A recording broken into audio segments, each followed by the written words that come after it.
Yang 7 dimulai dari ma'asil batni, maksiatnya perut. Kemudian lisan, maksiatnya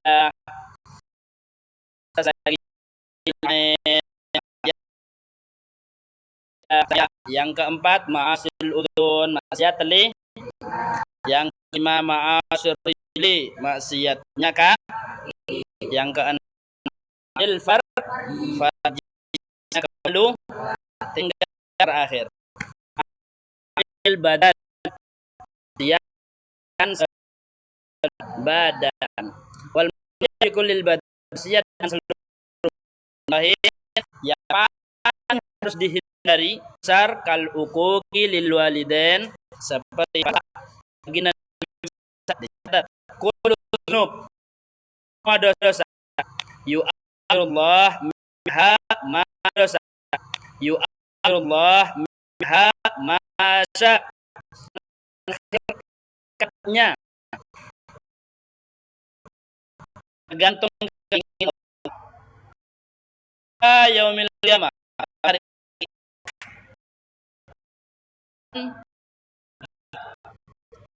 dosa seorang akan dilaksanakan illa uquqal walidain, kecuali durhaka kepada kedua orang tua.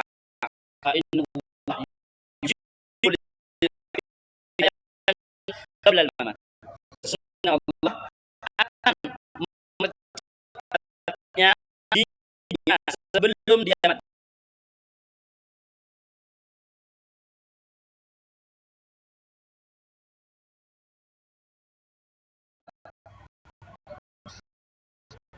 Anak yang kedua orang sia-sia sengsara di dunia, dia tidak akan mendapatkan kebahagiaan di dunia, apalagi di akhirat.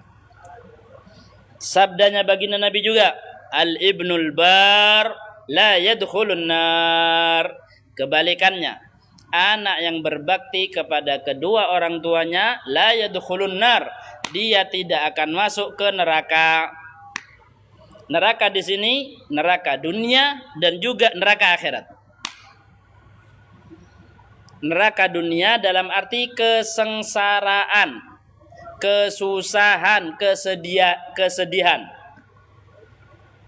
Anak yang berbakti kepada kedua orang tuanya, dia akan dibahagiakan oleh Allah. Di dunia sudah dibahagiakan, apalagi di akhirat. Wal aq la yadkhulul jannah. Kebalikannya, anak yang durhaka tidak akan masuk ke surga dunia dan surga akhirat. Tidak akan masuk surga dunia, artinya kebahagiaan dunia. Anak yang durhaka tidak akan merasakan kebahagiaan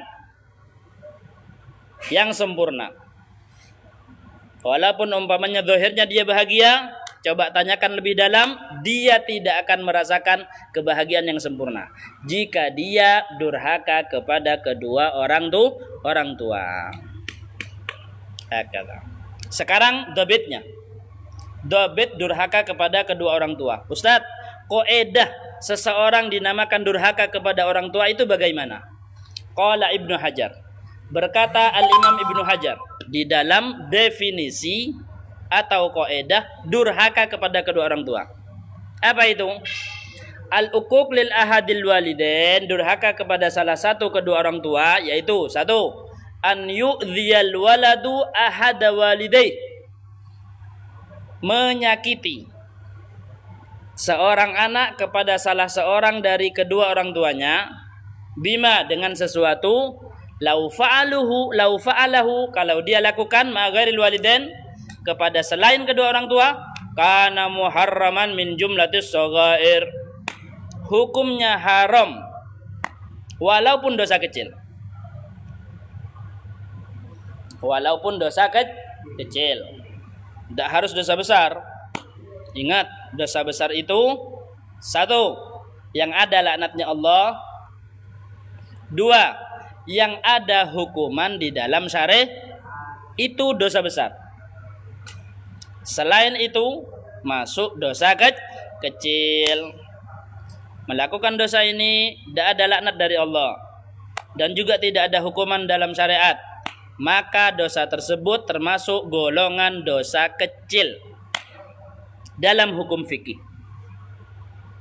Dalam hukum fikih. Kalau dalam hukum tasawuf tidak ada dosa kecil. Semua dosa besar. Tidak ada dosa kecil. Karena ilmu tasawuf melihat kamu melakukan kesalahan dan dosa kepada siapa? Kamu melakukan dosa kepada Allahu Akbar, Allah yang maha besar. Kamu melanggar perintahnya, maka kamu sudah melakukan dosa yang benar-benar besar karena tidak mengikuti perintahnya Allah. Itu dalam ilmu tasawuf. Dalam ilmu fikih terbagi jadi dua dosa itu.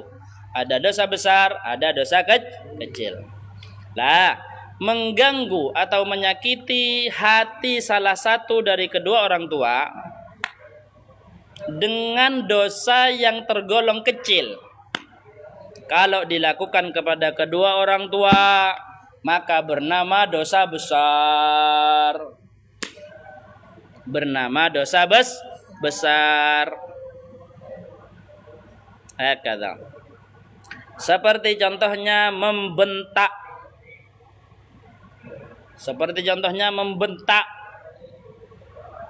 Atau malah mengejek. Tidak ada hukuman dalam syariat, dosa kecil kalau dilakukan kepada selain kedua orang tua. Tapi kalau ngejek kedua orang tua, maka masuk golongan dosa besar. Dan itu termasuk durhaka kepada kedua orang tua. Membentak orang tua. Ngomong apa orang tua, dilawan. Hurrah jalan nang boy. Dilakukan sama orang, kaget, sakit dia hatinya, dosa kecil. Tapi dilakukan kepada kedua orang tua, dosa besar. Satu, melakukan dosa kecil kalau dilakukan kepada orang lain, tapi kalau dilakukan kepada kedua orang tua, dosa besar dan termasuk durhaka kepada kedua orang tua. Dua, kaidah yang kedua, an yukhalifa amrah au nahyah fima yadkhulu fihi al-khauf 'ala al-walad. Tidak mengikuti perintah atau larangan orang tua yang mana di dalamnya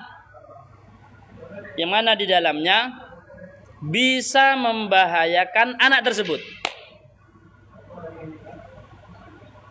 Bisa membuat khawatir terjadinya sesuatu yang bahaya kepada anak tersebut. Itu yang nomor dua.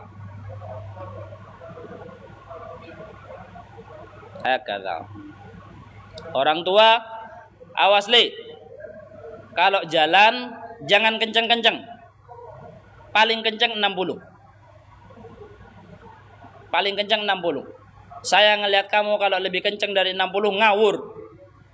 Saya takut terjadi apa-apa sama kamu. Saya tidak tenang kalau kamu tetap jalan kenceng.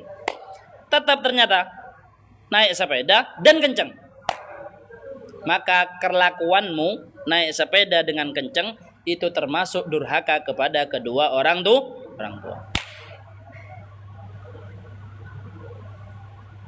Itu nomor dua. Nomor tiga, au yukhalifahu fi safarin yashukku 'alal walid wa laysa bi fardin 'alal walad au fi ghaibatin tawilah fi ma laysa bi ilmin nafi' wala kasab. Yang ketiga, kaidahnya orang durhaka kepada orang tua melanggar keinginan orang tua,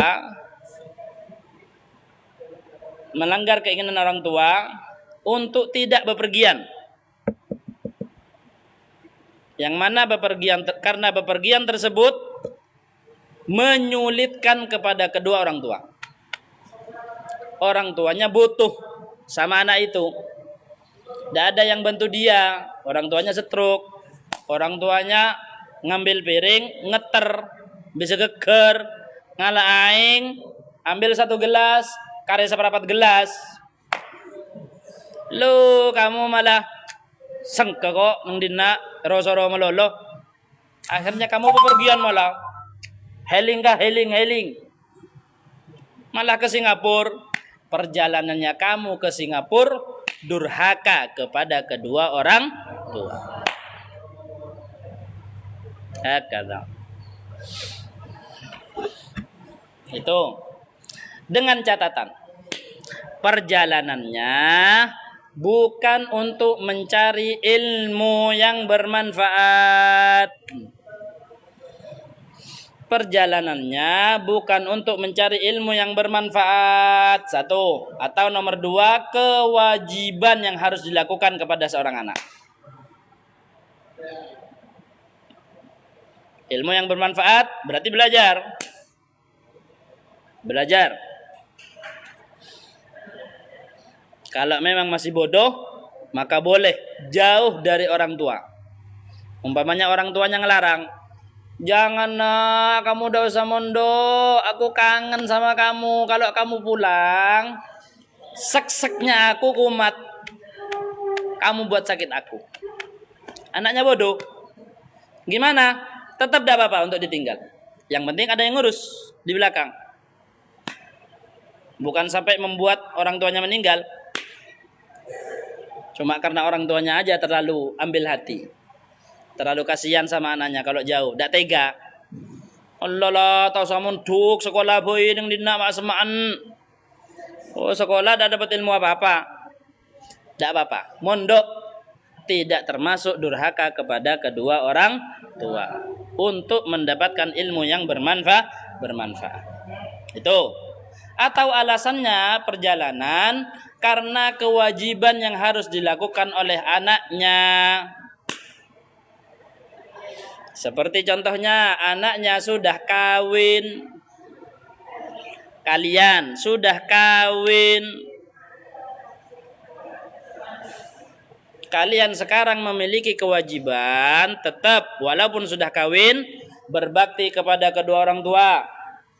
Tapi jangan sampai gara-gara berbakti kepada kedua orang tua, anak dan istri yang di rumah kalian abaikan, tinggalkan. Karena mereka adalah kewajibannya kalian. Bahkan nafkah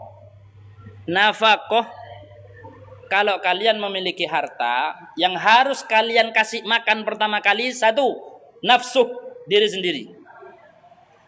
Dua, zaujatuh, istri. Tiga, khuddamuh, pembantunya istri kalau ada. Apa? Ada ya Zaki? Hah? Datang? Oh alas. Berarti langsung ke Zaki. Tadi dah ada ya Zaki. Alas. Nah, sudah dulu. Ada yang ganti langsung kelas sendiri. Wallahu alam bisawab. Sudah berarti kita lanjut risalah jamiahnya jam 9. Ustaz selesaikan. Ya? Sana. Langsung ke sana. Ayo, subhanakallahumma bihamdika asyhadu an la ilaha illa anta astaghfiruka wa atubu ilaik. Ayo kelas isdat balik.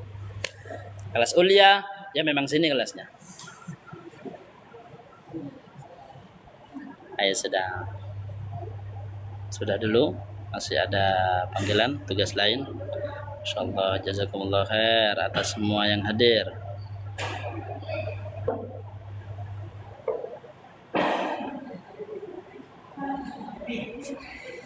Kawan sudah ya kesana semua wes ya. Siapa? Ayo bisurah alif.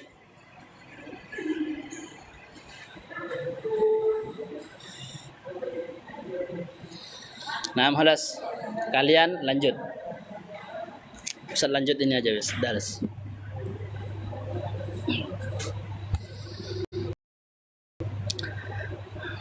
Bi'ilmin nafi' wala kasab.